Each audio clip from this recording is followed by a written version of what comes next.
Hi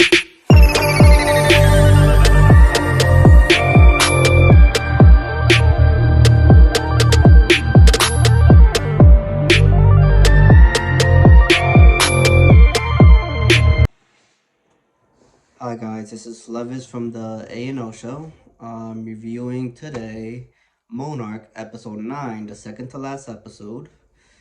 Um Again, it's a tale, like this show has been a tale of two stories basically.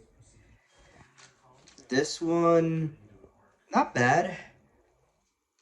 It wasn't bad. It was right in the mid-tiers episodes basically, and it kind of set up for a good finale next week. So again, the people from the past basically just steal the show from me every single time I see them. Like, and then the people from the present are just eh, like they don't have much to do. So the story goes basically, it literally takes off right after the grandma died. Kiaru, however her name is, died in the first episode that she got dragged down. So it dealt more with the guilt of Shaw, the younger Shaw, and the doctor, I forgot his name, Watson, Dr. Watson, traveled by, like, he had a kid. They had to go tell her, and then Shaw was gonna go on a mission down to the Titans world, basically. And just talking to him about that, and they had to he gave him like a little pocket light to if he returned and stuff like that. So meanwhile, in the present, like the present, Kentaro is dealing with the loss of that he thinks that May died. That what's his name, Lucy? Yeah, I think Lucy. Well, the main character in the present, the night girl died, and Shaw, and there everybody was blaming Shaw that he did this and blah blah blah whatever. But they figured out, well, we figured out in here that they're not really dead, that they're really alive, but they have to like survive from like terrains and animals and shit like that. And I'm gonna skip to whatever happened in the present basically first before I go to the past. In the present, as older Shaw and May try to look for I'm gonna call her Lucy. For Lucy or whatever the case may be, that's basically the whole point of what they're doing in there. Calling her name, trying to survive. He said the backstory, how he survived, basically. And at the end, they were trying to find the girl, the main character girl. In the past, basically, which also goes by, since older Shaw tells the story of how he survived all the way until how he became in a retirement home. So he happened to survive landscape, like have the landscape basically to retcon, see if they're breathable and all this other shit. Apparently, a monster comes to kill his crew. He gets sucked into another portal. He wakes up basically back on Earth, but 20 years later. So time flows differently, but he looks exactly the same. They do a research on him, so basically this by this time will be the 80s, and it will be Kiara's son, the grandmother's son, but much older, working for Monarch, basically.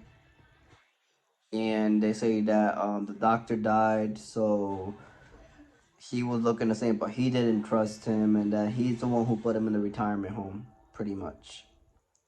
On to Godzilla. And then Kantaro's story was he's dealing with grief, talking back to his mother, not wanting to work, wanting to figure out, because Monarch is not going to help him to try to figure out what happened or if he could rescue the people in the Titan land and stuff like that. His father comes through. He told his father that basically that his sister died and it's all his fault and all this other stuff. And his father, it was a bland moment. It was trying to be emotional, but it didn't come through as it. And yeah, And then in the end of the episode, they found out Mace waking up. She's being hunted by one of those Titan creatures in their land. She seems to be in another realm. Then something saves her, and what saves her is her grandmother, who is still alive, possibly in another realm. So yeah, that's basically the whole entire episode. Graphics was good. Everything from the past, from the 80s and the 60s, what had to do with the older characters was good. But everything from the present basically was meh.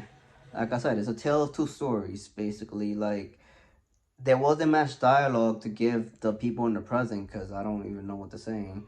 I felt Kentaro spoke better in Japanese than in English, at least the wordings, because just do with subtitles or something like that, because he's kind of like meh in like, you know, acting. So, but besides that, I'd give this episode a 6 right now. For a semi to last episode, it did accomplish what it progressed the story and gave us a necessary backstory so we know all the information going into the final episode. But like I said, Tale of Two Stories. I'm kind of sad because I'm worried about that the older crew are not going to be no more since we all know that they died and it's that whatever. So we're just going to be stuck with the present crew from now on.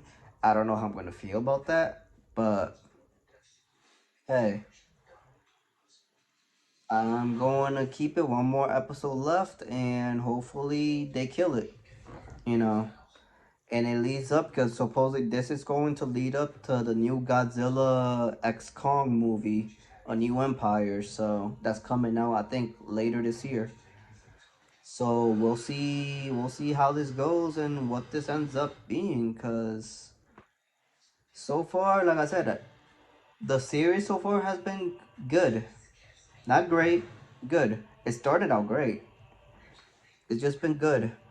Like when it comes, like I said, when it comes to the past, it's like outstanding. Like dialogue, story, chemistry, what's happening, all of that. Awesome. I give that part a 10. But when it comes to the present, it's just drags the show down a little bit. It's like drags it down to a 6 in a way. So right now, before the finale, right now this show has been like a solid 7.5. 8 being the max, you know. When if it's just in the past, you know, it'll be in the 9 10s. But let me know what you guys think. If you guys have started watching it or are watching it, or just following, you know, my reviews or anything like that. What you guys think? Um, what you guys think is gonna happen in the finale?